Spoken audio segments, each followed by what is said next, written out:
तो last topic small intestine था, जिसमें हमने तीनों पॉइंट्स इसके देख लिए थे, डेड्यूनम, जेजुनम और इलियम। इलियम पे लास्ट हमने एंड किया था, जिसमें कि इंटेस्टिनल मूवमेंट्स की बात हुई थी। इसके बाद आपका आता है जो पेरिफेरल में आपके एलिमेंट्री ट्रैक से अलग कुछ ऑर्गन्स थे, जैसे पेनक्रियाज है, गॉल ब्लैडर है। तो पेनक्रियाज बेसिकली क्या है? जब खाना जो फूड पाइप से आता है, ये खाना जो फूड पाइप से आ रहा है, फूड पाइप के नीचे आप देखेंगे ये जो सरफेस है, ये आपका एब्डोमेन है, जो आपका मेन इंटेस्टाइन इंटेस्टाइन से ऊपर जो है। और इसके ऊपर जो ये कवरिंग है, दो लोब्स में ये जो कवरिंग है, ये आपका लीवर होता है। ये राइट साइड में होता है बॉडी के, लेफ्ट साइड में हार्ट होता है, राइट साइड में लीवर होता है। तो लीवर का ये जो पोर्शन है, ये दो लोब्स में होता है। और लीवर का बेसिकली काम क्या होता है? लीवर का बेसिक काम क्या होता है कि यहाँ से एक बाइल प्रोड्यूस होता है, जो लीवर के ही एक हिस्से, लीवर के नीचे एक हिस्सा होता है गॉल ब्लैडर, उसमें स्टोर होता है।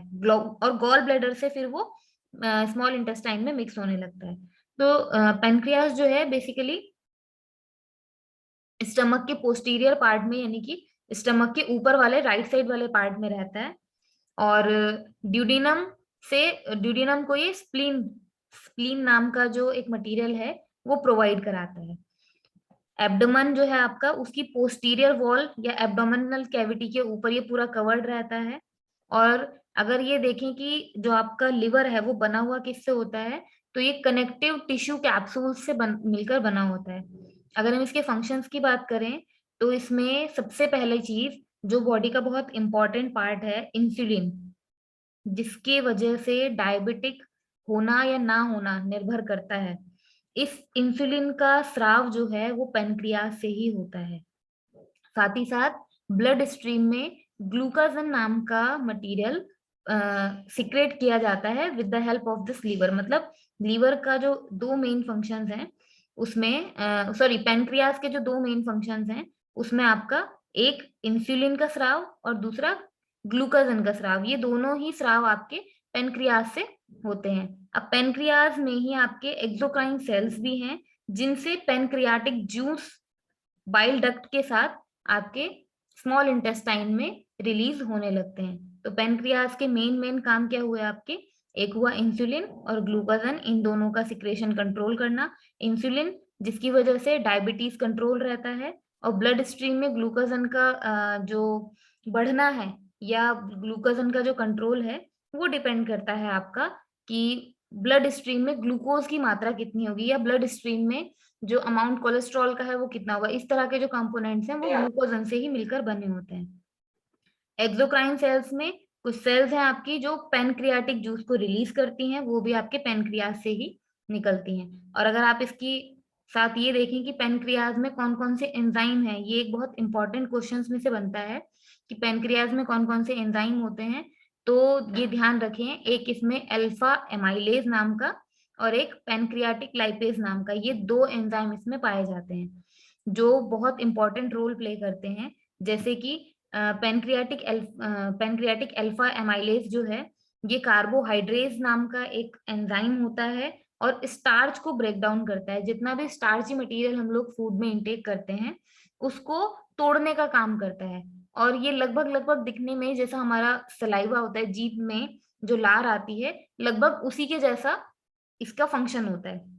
दूसरा जो पेनक्रियाटिक लाइपेज है, ये भी एक तरह का आपका एंजाइम है। तो ये दो एंजाइम है जो पेनक्रियाटिक एंजाइम्स हैं, और ये पेनक्रियास से ही रिलीज होते हैं। जब आप इनकी बात करें कि न्यूक्लियेजेस और प्रोटियोलिटिक एंजाइम, ये भी पेनक्रियास से निकलते हैं, बट इसमें मेन जो है वो दो हैं, इन दोनों का नाम जरूर याद रखें। साथ में हम न्यूक्लियेजेस और प्रोटियोलिटिक एंजाइम, इन दोनों का नाम केवल समझने के लिए याद रख सकते हैं। तो टोटल चार एंजाइम हैं जो पेनक्रियाटिक एंजाइम्स होते हैं, और इनके काम आप ध्यान रख सकते हैं। अल्फा एमाइलेज जो है वो स्टार्च को तोड़ने में काम आएगा, न्यूक्लियस जो है वो न्यूक्लिक एसिड को तोड़ने में काम आएगा, और जो लाइपेज है वो बेसिकली लिपिड्स के लिए होता है, लिपिड्स को तोड़ने में काम आएगा। प्रोटो प्रोटियोलिटिक एंजाइम है, तो यहाँ पे प्रोटो नाम आ रहा है, यानी कि ये प्रोटीन्स को ब्रेक डाउन करने में काम आएगा। तो लगभग लगभग इनके जो नाम है, नाम से ही आप इनको कनेक्ट करके रख सकते हैं, बाकी इनके बारे में ज्यादा डिटेल में पढ़ने की आवश्यकता नहीं है। एक इंपॉर्टेंट पॉइंट जो इसमें है वो ये है कि लगभग लगभग पेनक्रियाटिक एंजाइम का 70% प्रोडक्शन जो है वो पेनक्रियाज में ही होता है। तो ये आप जरूर ध्यान रखेंगे। बाकी पेनक्रियाज में इतनी ज्यादा कुछ चीजें याद रखने के लिए इंपॉर्टेंट नहीं है। इसके बाद दूसरा पॉइंट आपका आता है लिवर, जो कि बहुत इंपॉर्टेंट पॉइंट है और बहुत इंपॉर्टेंट पार्ट है आपकी बॉडी का। पेनक्रियाज जिसमें कि दो लोब्स पाए जाते हैं, एक लेफ्ट लोब होता है और एक राइट लोब होता है। लेफ्ट लोब बेसिकली ये आपका जो एब्डोमेन के बिल्कुल ऊपर वाला पोर्शन है, और राइट लोब जो आपके बिल्कुल राइट रिब केज के नीचे वाला पोर्शन आता है। अब इसके अंदर से ही आपका ये जो ब्लू कलर का आपको दिख रहा है, ये गॉल ब्लैडर है। गॉल ब्लैडर में ये पूरा जो लीवर से स्राव होता है बाइल जूस का, वो स्राव इस गॉल ब्लैडर में इकट्ठा हो जाता है, और ये गॉल ब्लैडर ही फिर आगे स्मॉल इंटेस्टाइन में उसको प्रोवाइड कराता है। तो लीवर में ऐसे कौन से सेल्स हैं जिनसे ये लीवर की जो सरफेस है मिलकर बनी होती है, उसका नाम है हेपेटोसाइट्स। हेपेटोसाइट्स नाम अगर ध्यान रहे तो ठीक है, बाकी इतना कोई इंपॉर्टेंट नाम नहीं है एग्जाम के पर्पज से। बस लीवर के जो फंक्शंस हैं वो आपको ज्यादा इंपॉर्टेंट, आपके लिए ज्यादा इंपॉर्टेंट है एग्जाम पर्पज से, ताकि आपको ध्यान रहे कि लीवर किस तरह से काम करता है। बेसिकली अगर इसमें हम ओवरऑल समझना चाहें तो लीवर जो है उसमें सिलेक्टिव एब्जॉर्प्शन और सिक्रेशन होता है, यानी कि कुछ पर्टिकुलर चीजें ही सिलेक्टेड हैं जो एब्जॉर्ब होंगी और सिक्रेट होंगी लीवर से। हर एक जो जूस है या हर एक जो आपका एंजाइम है उसको ना तो लीवर के थ्रू एब्जॉर्ब किया जाएगा और ना ही प्रोड्यूस किया जाएगा। कुछ पर्टिकुलर सिलेक्टेड ही ऐसे हैं जिनका काम लीवर करता है। जैसे जैसे ब्लड फ्लो करता है वैसे वैसे हेपेटोसाइट्स जो हैं, ये जो लिवर सेल्स हैं, ये एब्जॉर्ब करते हैं प्लाज्मा को। प्लाज्मा यानी कि ये एक चिपचिपा सा मटेरियल है जिसकी वजह से आपकी बॉडी में म्यूकस जनरेट होता रहता है, और प्लाज्मा प्रोटीन्स को साथ साथ सिक्रेट करता रहता है। यानी कि जैसे जैसे ब्लड का फ्लो होता है वैसे वैसे ब्लड से प्लाज्मा को एब्जॉर्ब करता है और प्लाज्मा प्रोटीन्स को ब्लड में सिक्रेट करने लगता है। जब आप इसकी फिजियोलॉजी की बात करते हैं, लीवर की फिजियोलॉजी की, तो इसमें मेटाबॉलिक रेगुलेशन भी होता है, बाइल प्रोडक्शन भी होता है, और हेमेटोलॉजिकल रेगुलेशन भी होता है। हेमेटोलॉजिकल रेगुलेशन का मतलब क्या है कि होम्योस्टेसिस मेंटेन करने का ये काम करता है, बैलेंस बनाए रखने का ये काम करता है। जब गॉल ब्लैडर की हम बात करते हैं, गॉल ब्लैडर ये वाला पोर्शन है, देखो यहाँ पे जूम करके दिखाया हुआ है, लीवर का जो पोर्शन है उसके नीचे बिल्कुल लास्ट पोर्शन में ये जो ब्लू ब्लू सा है ये गॉल ब्लैडर है, जिसके तीन मेन पार्ट होते हैं, fundus, body and neck. Fundus इसका ऊपर वाला पोर्शन है जो लीवर के साथ कनेक्टेड है, बॉडी यानी कि इसकी जो इंटरनल बॉडी है गॉल ब्लैडर की, और नेक मतलब जहां से ये सिस्टिक डक्ट जाती है, और ये सिस्टिक डक्ट नीचे फिर आपकी स्मॉल इंटेस्टाइन में खुलती है। अगर इस डायग्राम को आप ध्यान से देखें तो इस डायग्राम में बहुत सारी चीजें हमें समझने को मिल सकती हैं, स्पेशली लोकेशन हमें समझने को मिल सकती हैं। लीवर जो है आपका, लीवर के नीचे, लीवर एक तरह से जैसे छतरी है, उस छतरी के नीचे एक जगह पर ये गॉल ब्लैडर एग्जिस्ट कर रहा है। इस गॉल ब्लैडर से एक डक्ट निकल रही है जिसका नाम है सिस्टिक डक्ट। इसको ध्यान रखेंगे। इस सिस्टिक इस सिस्टिक डक्ट से कॉमन बाइल डक्ट में यहाँ पर बाइल जूस सिक्रेट किया जाता है। ऊपर से जो डक्ट आ रही है, यानी कि ये एक तरह से होलो पाइप्स हैं जिनको हम डक्ट बोल रहे हैं, तो ये जो ऊपर से होलो पाइप्स आ रहे हैं इनमें भी कुछ ना कुछ केमिकल सिक्रेट हो रहे हैं, कंटिन्यू चल रहे हैं। तो इन डक्ट के साथ ही आगे सिस्टिक डक्ट से बाइल जूस निकलता है, और वो एक कॉमन बाइल डक्ट, यानी कि ये सारा मिलके इस बाइल डक्ट के थ्रू नीचे आते हुए स्टमक को क्रॉस करके सीधा, आप ये ब्लू लाइन अगर देख पा रहे हो, स्टमक को क्रॉस करते हुए, क्योंकि स्टमक से आर पार निकल जाता है, ये सीधा स्मॉल इंटेस्टाइन में आकर मिक्स होता है। तो इस तरह से गॉल ब्लैडर बेसिकली क्या है, एक पियर शेप का मस्कुलर सेक है, मसल्स से बना हुआ है, और पियर शेप यानी कि पियर आपका एक फ्रूट होता है उसकी शेप का लगभग होता है, और अंदर से हॉलो होता है। ये क्या काम करता है, जितना भी स्मॉल इंटेस्टाइन में एक्सक्रीशन होना है, स्मॉल इंटेस्टाइन में जो भी चीजें जानी है उन सबको बाइल बनाकर, बाइल प्रोड्यूस करके स्टोर करके रखता है, और फिर बाइल डक्ट के माध्यम से उसको स्मॉल इंटेस्टाइन में भेज देता है। बेसिकली अगर इसकी लोकेशन की बात करें तो ये लीवर के पोस्टीरियर सरफेस के राइट लोब में होता है। पोस्टीरियर सरफेस कौन सी होगी, इंटीरियर, जो लिवर के राइट साइड में नीचे वाली सरफेस है, ये आपकी पोस्टीरियर सरफेस हो जाएगी। उसके बाद सिस्टिक डक्ट से ये जुड़ा हुआ होता है। सिस्टिक डक्ट कौन सी है? जिसके माध्यम से ये गॉल ब्लैडर एक कॉमन बाइल डक्ट तक जो भी प्रोडक्शन इसमें हो रहा है उसको पहुंचाएगा। तो सिस्टिक डक्ट बेसिकली क्या है? It extends from gallbladder से एक्सटेंड होती है, and union with common hepatic duct from common bile duct, और इसका कनेक्शन होता है पीछे से जो आ रही है हेप्टिक डक्ट और कॉमन बाइल डक्ट से। इन दोनों से ये सिस्टिक डक्ट जुड़ती है, जिसके माध्यम से फिर आपका आगे फंक्शन गॉल ब्लैडर का होता है। तो फंक्शंस बेसिकली इसके मेन क्या है? सबसे पहले तो ये बाइल को स्टोर करेगा, और इस बाइल को डेड्यूनम में, यानी कि डेड्यूनम जो क्या था? स्मॉल इंटेस्टाइन का पहला पार्ट था।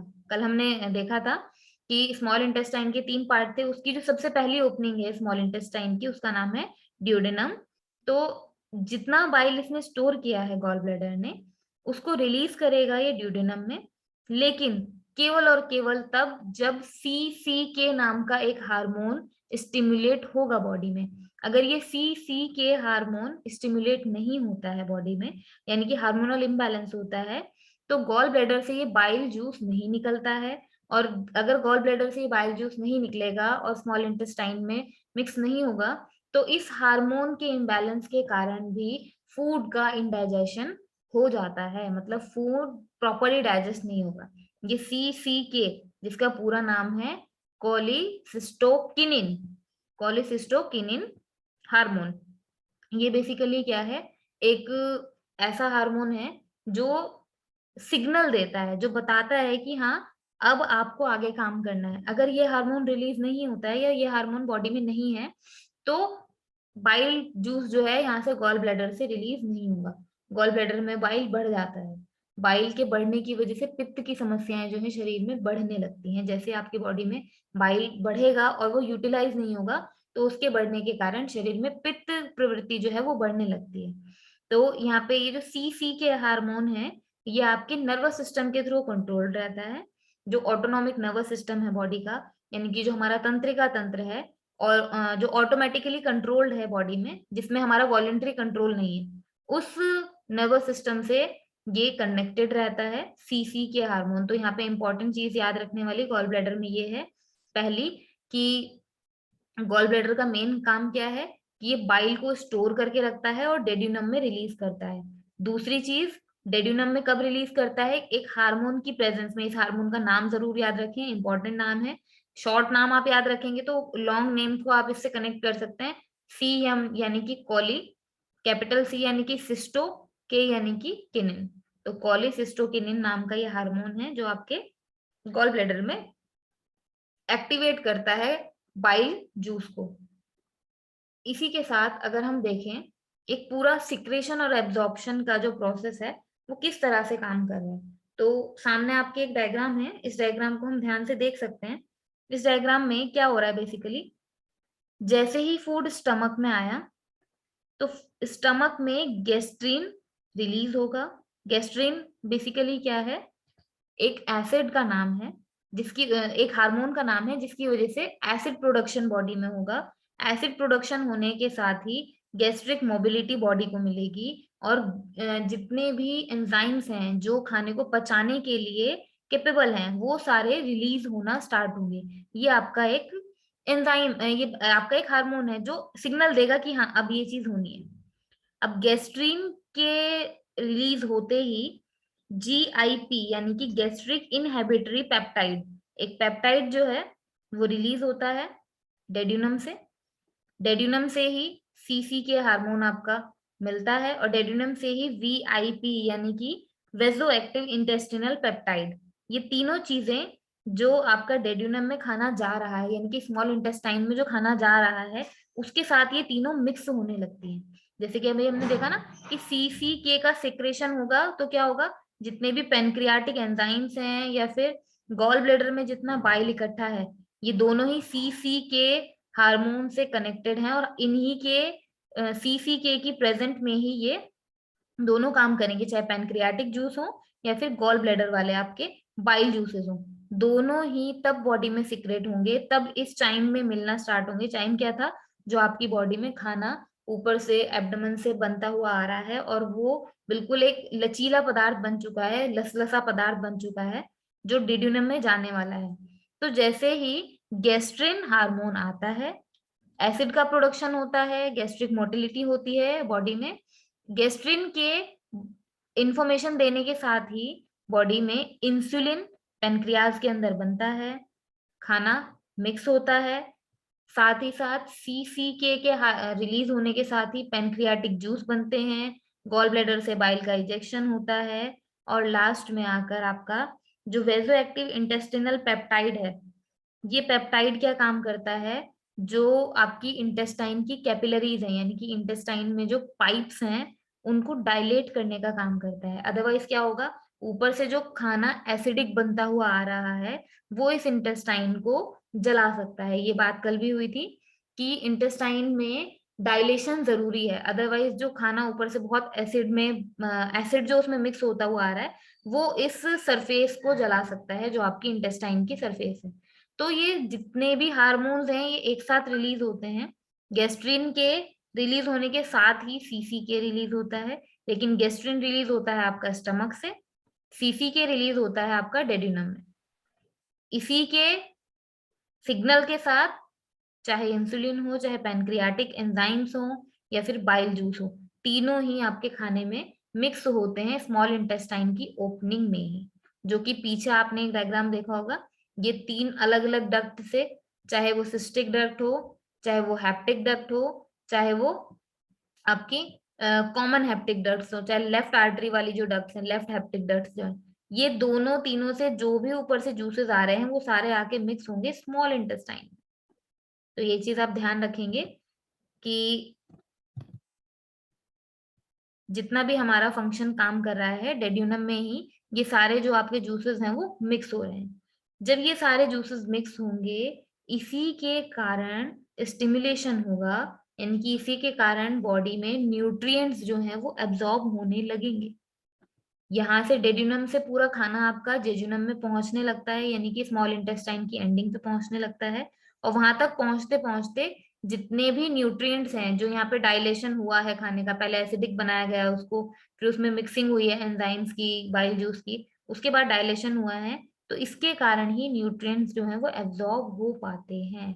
और ये न्यूट्रिएंट्स जो एब्जॉर्ब हुए हैं ये यूटिलाइज किए जाते हैं टिश्यूज के थ्रू। वही चीज जो मैंने कल बात बताई थी कि इधर एक फूड पाइप जो आपका दिख रहा है, केवल इतना ही इसका काम नहीं है, ये अंदर जो है सेल्स में, टिश्यूज में जाता है, हार्मोन्स रिलीज होते हैं, सेल के इंटरनल स्ट्रक्चर में जाके ये चीजों को अफेक्ट करता है। जैसे कल फैट की बात चल रही थी डिस्कशन में कि फैट जो है वो कहाँ स्टोर होता है, तो वहां पे भी यही बात आई थी कि पर्टिकुलर किसी एक बॉडी पार्ट में नहीं है, वो हर एक सेल को चेंज कर देता है, हर एक सेल के इंटरनल जो प्रॉपर्टीज है उनको चेंज कर देता है।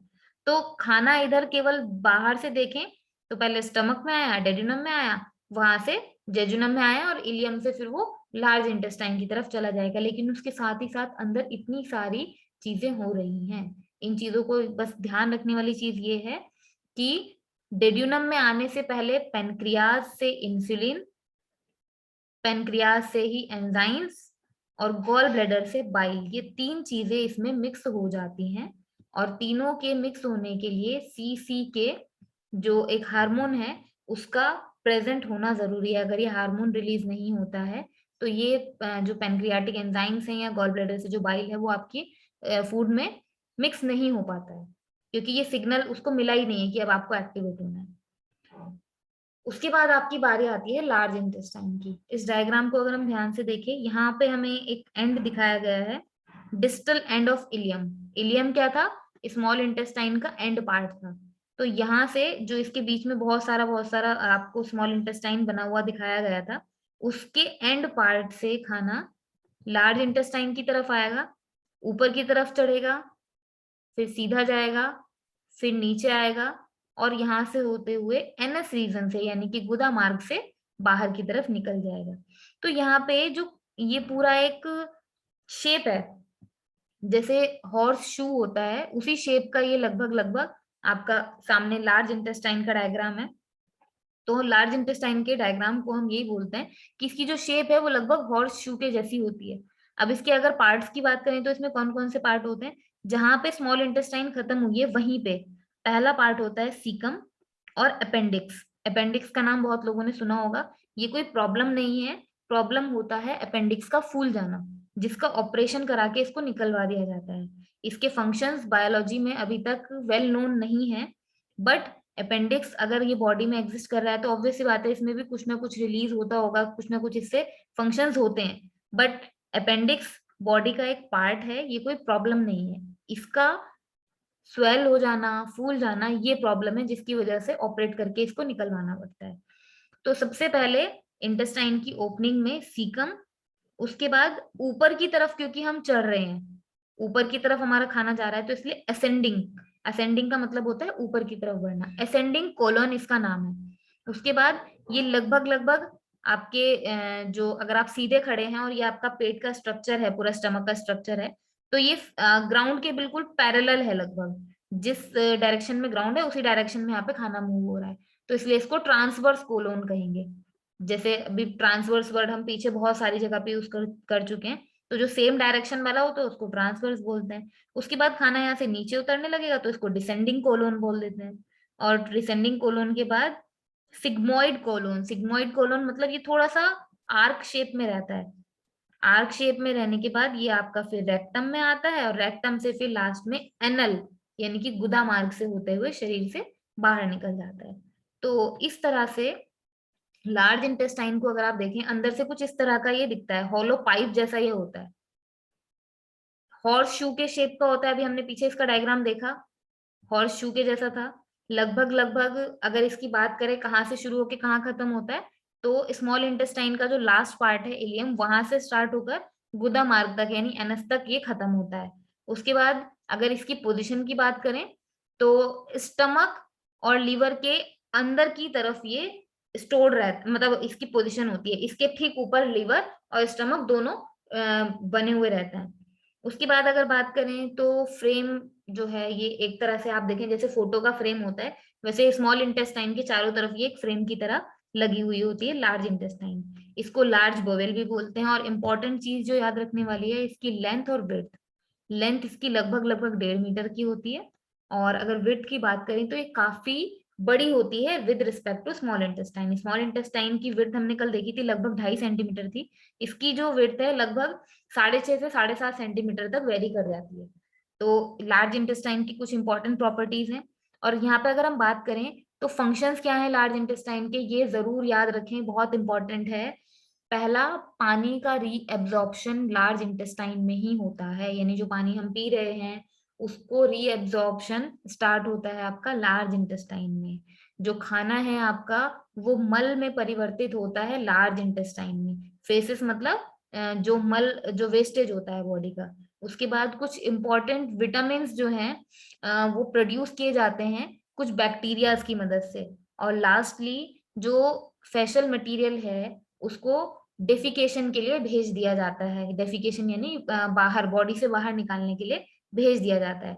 लार्ज इंटेस्टाइन में ही स्टोर भी रहता है, और जब बॉडी को सिग्नल मिलता है कि अब मल भर चुका है और स्पेस उसमें नहीं है, तो बॉडी का आपका एनस रीजन एक्टिवेट होता है, आपको सिग्नल मिलता है कि अब हमें फ्रेश होने के लिए जाना है।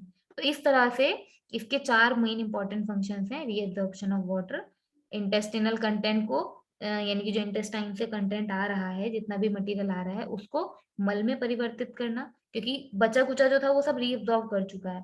जो थोड़ा बहुत उसमें विटामिन बचे हुए थे उनको भी बैक्टीरिया के थ्रू एब्जॉर्ब कर लिया जाता है, क्योंकि बैक्टीरिया जो है वो आपके हमेशा बैड ही नहीं होते, गुड बैक्टीरिया भी होते हैं जो खाने को एब्जॉर्ब करने में हेल्प करते हैं, जैसे कि दही में जो पाए जाते हैं। तो उसी तरह से लार्ज इंटेस्टाइन में भी जो विटामिन है उनको रीअब्सॉर्ब किया जाता है, और लास्टली जो मटेरियल आपका बना है, जो मल बचा है शरीर में, उसको शरीर से बाहर की तरफ फेंक दिया जाता है एनस रीजन की तरफ। जो सीकम पार्ट है इसका, ये एक तरह से यहाँ पे आप साइड में देख रहे होंगे, थोड़ा सा डिस्टर्बिंग इमेज हो सकता है कुछ लोगों के लिए, बट ये एक ओरिजिनल फोटो है। और बॉडी में कुछ इस तरह का ये दिखता है। अपेंडिक्स जो है ये इस तरह के एक टेल टाइप का होता है, जिसको वर्मी फॉर्म अपेंडिक्स भी बोलते हैं। सिलेंडर जैसा शेप का इसका और लेंथ इसकी लगभग लगभग 9 सेंटीमीटर की होती है, तो काफी बड़ा ये रहता है। और सीकम जो है जहां से खाना आ रहा है, उसके जस्ट नीचे वाला जो पोर्शन है वो सीकम होता है। सीकम क्या करता है, पूरे खाने को रिसीव करने का काम करता है। ये एक एक्सपेंडेड पाउच की तरह है, मतलब जो भी खाना आएगा सीकम में सेव हो जाएगा पहले, उसके बाद फिर वो ऊपर की तरफ मूव करना स्टार्ट करता है।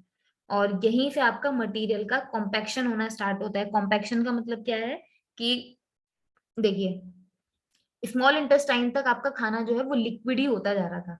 लिक्विड में मतलब उसमें मिक्सिंग हो रही थी म्यूकस की, या फिर सलाइवरी ग्लैंड से जो मिक्सिंग हो रही थी म्यूकस की, वो खाने को लिक्विड ही बनाने के लिए हो रही थी। खाना लिक्विड ही बन चुका है, लेकिन जो मल निकलता है शरीर से वो ऑलमोस्ट सॉलिड होता है। तो उसमें से लिक्विड जो है यानी वाटर कंटेंट जो है वो रीएब्सॉर्ब कर लिया जाता है लार्ज इंटेस्टाइन में। उसके पहले जो सीकम में उसको एक पाउच में इकट्ठा करके रखा गया है, और जब वो ट्रेवल करता है सीकम से ऊपर की तरफ लार्ज इंटेस्टाइन की तरफ, तो धीरे धीरे जितना भी मटेरियल है वो कॉम्पैक्ट होना स्टार्ट होता है। बिकॉज लिक्विड जो है उसका वॉल्यूम ज्यादा रहता है, और जैसे जैसे वो सॉलिड में कन्वर्ट होगा, वाटर उसमें से निकलेगा, तो वो कॉम्पैक्ट होता जाएगा। कॉम्पैक्ट का मतलब हिंदी में इसको बोलते हैं संघनित होना। तो जो संघनन की प्रक्रिया है, जो उसके इकट्ठे होने की प्रक्रिया है और मल बनने की प्रक्रिया है, वो सीकम से ही स्टार्ट हो जाती है। सीकम के बाद कॉम्पैक्शन स्टार्ट हो जाता है, और धीरे धीरे वो जब लार्ज इंटेस्टाइन में ट्रेवल करता है, तो जो बचा कुचा वाटर कंटेंट है वो भी रीएब्सॉर्ब कर लिया जाता है, और लास्ट में आपका रेक्टस वाले पोर्शन से आते हुए वो मलद्वार में इकट्ठा हो जाता है। तो इस तरह से आपका डाइजेस्टिव सिस्टम जो है वो कंप्लीट होता है। एक बार इसको हम पूरा होल में रिवाइज कर लेते हैं कि किस किस तरह से हमने शुरू से क्या क्या चीजें इसमें पढ़ी हैं।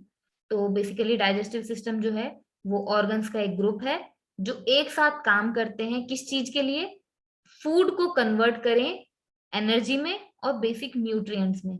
वो बेसिक न्यूट्रिएंट्स, वो एनर्जी जो पूरी बॉडी को फीड की जा सकती है, क्योंकि पूरी बॉडी में खाना नहीं जा सकता। खाना केवल आपके गैस्ट्रो इंटेस्टिनल ट्रैक यानी जीआई ट्रैक में, एलिमेंट्री ट्रैक में ही चलता है। खाना और तो कहीं नहीं जा सकता। तो उस फूड को एनर्जी और बेसिक न्यूट्रिएंट्स में डिवाइड करने या कन्वर्ट करने का जो काम है वो डाइजेस्टिव सिस्टम करता है। उसके बाद बारी आती है एलिमेंट्री कैनल की। एलिमेंट्री कैनल में कौन कौन सी चीजें आती हैं, सबसे पहले आती है आपकी ओरल कैविटी यानी माउथ। उसके बाद आता है आपका फूड पाइप, फूड पाइप के बाद एसोफेगस, स्टमक, स्मॉल इंटेस्टाइन और लार्ज इंटेस्टाइन, यही 5-6 हमने पीछे पढ़े थे। लार्ज इंटेस्टाइन के बाद जो आपका रेक्टस, रेक्टम और एनस है, वो लार्ज इंटेस्टाइन के ही पार्ट्स होते हैं, इसलिए उनको अलग से नहीं लिखा है। इसके साथ ही एसेसरी ऑर्गन्स होते हैं, जैसे हमारे किसी भी डिजिटल सिस्टम के साथ कुछ एसेसरीज आती हैं, हमारे स्कूटी के साथ कुछ एसेसरीज आती हैं, यानी जो उसके साथ डायरेक्टली अटैच नहीं होती लेकिन उसको प्रोटेक्ट करती हैं। सेम उसी तरह से इस गेस्ट्रो इंटेस्टिनल ट्रैक के साथ भी कुछ एसेसरी ऑर्गन्स होते हैं, जो डायरेक्टली इसके साथ अटैच नहीं है डायरेक्टली, बट वो हेल्प करते हैं इस पूरे के फंक्शन में। जैसे कि सबसे पहले दांत, जो खाने को चबाने का काम करते हैं। टंग, जो खाने को मिक्स करने का काम करती है। सलाइवरी ग्लैंड्स, जो टंग के ऊपर लगभग लगभग सारा सलाइवा जनरेट करती हैं, जिसकी वजह से खाना आपका जो सॉलिड है वो भी लिक्विड ही बन सकता है। उसके बाद आता है आपका लीवर। ये भी गैस्ट्रोइंटेस्टिनल ट्रैक में डायरेक्टली अटैच नहीं है स्टमक से, लेकिन स्टमक में ये अपने कुछ मटेरियल रिलीज करता है। गॉल ब्लैडर, जो लीवर के ही नीचे अटैच्ड रहता है, और ये बाइल को बॉडी में भेजता है सिस्टिक डक्ट के माध्यम से। पेनक्रियाज, जो कि पेनक्रियाटिक जूस को या एंजाइम्स को बॉडी में एब्डोमेन में मिक्स करने के लिए प्रोड्यूस करता है। तो इस तरह से जो पूरा एक प्रॉपर बॉडी है, उसमें गैस्ट्रोइंटेस्टिनल ट्रैक में न्यूट्रिशंस के लिए बॉडी उन पूरे इंटेस्टिनल ट्रैक से होते हुए आती है, और 6 प्रोसेस उसमें मेन होते हैं। इंजेशन यानी कि खाने का लेना, सिक्रेशन यानी हार्मोन्स का सिक्रेट होना या फिर जूसेस का सिक्रेट होना, मिक्सिंग एंड मूवमेंट, मिक्सिंग यानी कि उनका प्रॉपरली मिक्स होना और उनका पूरा गैस्ट्रोइंटेस्टिनल ट्रैक में ऊपर से नीचे तक मूव करना। मूविंग के साथ साथ बीच बीच में जहां जहां पे डाइजेशन हो रहा है, यानी एसिड का मिक्स होना और धीरे धीरे उसका फिर डायलेट होना। एसिड का मिक्स होना डाइजेशन में आएगा, और जब वो डायलेट हो रहा है और रीअब्जॉर्प्शन हो रहा है वाटर का, न्यूट्रिएंट्स का, तो वो एब्जॉर्प्शन होगा। लास्ट में जो वेस्टेज बचेगा, जो फेसेस बचेंगे, वो एक्सक्रेशन के माध्यम से, एक्सक्रेटरी सिस्टम के माध्यम से बॉडी से बाहर निकाल दिए जाएंगे। तो इसके साथ ही जो आपकी सलाइवरी ग्लैंड्स हैं, ये थोड़ा सा इनको बताया हुआ है, इसको आप एक बार देख लेंगे तो आपको समझ में आ जाएगा, कोई बहुत बड़ी दिक्कत नहीं है इसमें। सिक्रेशन किन किन चीजों का होता है बॉडी में, सलाइवा का जो कि खाने को मॉइस्चर करता है, म्यूकस जो कि ल्यूब्रिकेट करता है जितना भी ट्रैक है उसको अंदर से। जब आपने देखा होगा जब हम वमन करते हैं तो अंदर से जो कफ जैसा निकलता है, यानी कि जो एक चिपचिपा सा पदार्थ निकलता है जिसको हम म्यूकस बोलते हैं, वो बेसिकली क्या है, आपके फूड पाइप के लिए ल्यूब्रिकेंट का काम करता है, ताकि वो रगड़ ना खाए खाने से। इसी वजह से कहा जाता है कि जब आप वमन करते हैं तो उसके बाद आप कोई हैवी फूड ना लें, बिकॉज म्यूकस खाली हो चुका है, ल्यूब्रिकेशन है नहीं। हैवी फूड आप लेंगे, कुछ सॉलिड फूड आप लेंगे तो वो उस पाइप को छीलते हुए जा सकता है, यानी कि जख्म अंदर से हो सकते हैं। इसलिए वमन के बाद या तो आपको लिक्विड फूड लेना चाहिए या फिर आपको फूड कुछ समय के लिए नहीं लेना चाहिए, ताकि ये म्यूकस दोबारा से प्रोड्यूस हो जाए। म्यूकस के साथ जो कफ है वो भी निकलता है, बट ये म्यूकस एक्चुअल में प्रोटेक्टिव बैरियर है जो कि खाने और फूड पाइप को के बीच में रहता है, जिससे कि फूड पाइप से आपका खाना प्रॉपरली नीचे की तरफ आ सके। उसके बाद हाइड्रोलिक एसिड है जो कि खाने को डाइजेस्ट करने में या फिर बैक्टीरिया को किल करने में काम आता है। एंजाइम्स हैं जो एक तरह से बायोकेमिकल मशीन है आपकी बॉडी की, जो प्रोटीन, कार्बोहाइड्रेट, लिपिड, विटामिन जितने भी हैं इन सबको छोटे छोटे पार्ट्स में तोड़ने का काम करते हैं। बाइल जो है, जो बॉडी में बहुत इंपॉर्टेंट रोल प्ले करता है, वो बेसिकली क्या काम करता है कि जितना भी लिपिड्स के बड़े बड़े गुच्छे होंगे उनको छोटे छोटे ग्लोब्यूल्स में डाइजेस्ट करने की कोशिश करता है और तोड़ता है। तो इस तरह से ये जो आपके एक्सेसिव एक्सेसरीज थी सलाइवरी ग्लैंड्स में सिक्रेशन जो हो रहा था, सिक्रेशन इन 5 चीजों का होता है, तो इनको हम ध्यान रख सकते हैं। और इस एक फंक्शन के थ्रू हम पूरे डाइजेस्टिव सिस्टम को समझ सकते हैं। जैसे माउथ क्या काम कर रहा है, फूड को च्यू करने का यानी कि चबाने का। दांत क्या काम करते हैं, खाने को छोटे छोटे पीसेस में तोड़ने का। उसके बाद सलाइवरी ग्लैंड्स जो कि माउथ में ही होती हैं, ये क्या काम करती हैं, सलाइवा को प्रोड्यूस करती हैं और डाइजेस्ट। ये सलाइवा बेसिकली क्या है, अमाइलेज नाम का एक डाइजेस्टिव एंजाइम है जो इस सलाइवा में पाया जाता है। ये यहीं पे खाने को मिक्स करने लगती हैं और इसलिए कहा जाता है कि माउथ से ही आपका जो डाइजेशन है वो स्टार्ट हो जाता है। इसके बाद टंग है जो फूड के टेस्ट को बताती है और साथ ही साथ फूड की मिक्सिंग में भी इंपॉर्टेंट रोल प्ले करती है। उसके बाद एसोफेगस है। इसोफेगस बेसिकली क्या है, खाने के लिए एक रास्ता है जो मुंह से लेकर स्टमक तक उसको पहुंचाएगा, उसका एक पाथ है डिसाइडेड जिसको हमने इसोफेगस कहा है। इसके बाद खाना स्टमक तक पहुंचता है। स्टमक में जाके कुछ डाइजेस्टिव एंजाइम्स उसमें मिक्स होते हैं जैसे कि रेनिन और प्रोटीएज। उसके बाद स्टमक से खाना आपका स्मॉल इंटेस्टाइन के स्टार्टिंग में यानी कि ड्यूडेनम में पहुंचता है।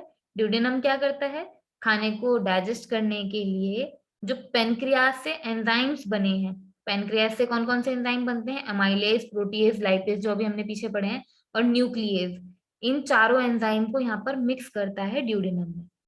साथ ही लीवर में प्रोडक्शन होता है बाइल जूस का जो कि गॉल ब्लैडर में इकट्ठा होता है और ये गॉल ब्लैडर से होते हुए स्मॉल इंटेस्टाइन में इस डाइजेस्टिव एंजाइम के साथ आकर मिक्स होता है और अनडाइजेस्टेड फूड को डाइजेस्ट करने में हेल्प करता है। स्मॉल इंटेस्टाइन के बाद खाना आपका लार्ज इंटेस्टाइन में पहुंचता है जहां पर बचा हुआ जो वाटर कंटेंट है उसको एब्जॉर्ब कर लिया जाता है और जो ऊपर से आपका साइकिल आ रहा है खाने का पूरा, उसमें से उसको कॉम्पैक्ट करना स्टार्ट कर दिया जाता है।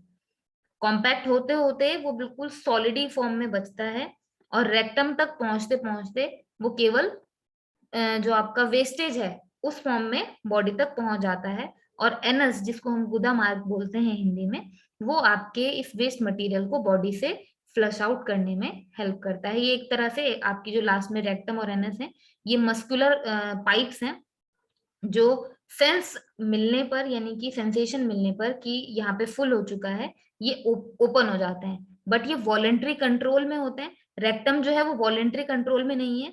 रेक्टम से एनस तक आपका जो मल है वो आ सकता है अपने आप स्वतः, लेकिन एनस में जब मल इकट्ठा हो जाता है तो ये आपको सिग्नल भेजता है, आपके ब्रेन को सिग्नल भेजता है जिससे आपको एहसास होता है कि अब हमें शायद फ्रेश होने के लिए जाना चाहिए। तो एनस जो है वो आपके वॉलेंट्री कंट्रोल में होता है, बट रेक्टम आपके वॉलेंट्री कंट्रोल में नहीं होता है। और बाकी जो आपका स्टार्टिंग में माउथ और टीथ है या टंग है, ये आपके वॉलेंट्री कंट्रोल में है और कोई भी पोर्शन आपके वॉलेंट्री कंट्रोल में नहीं है।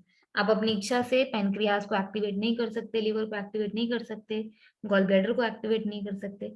प्रेशर पॉइंट्स के थ्रू एक्टिवेट ही नहीं किया जा सकता है, बट वॉलेंट्री आप इनको अपनी इच्छा से एक्टिवेट नहीं कर सकते। तो इस तरह से ये आपका पूरा डाइजेस्टिव सिस्टम था।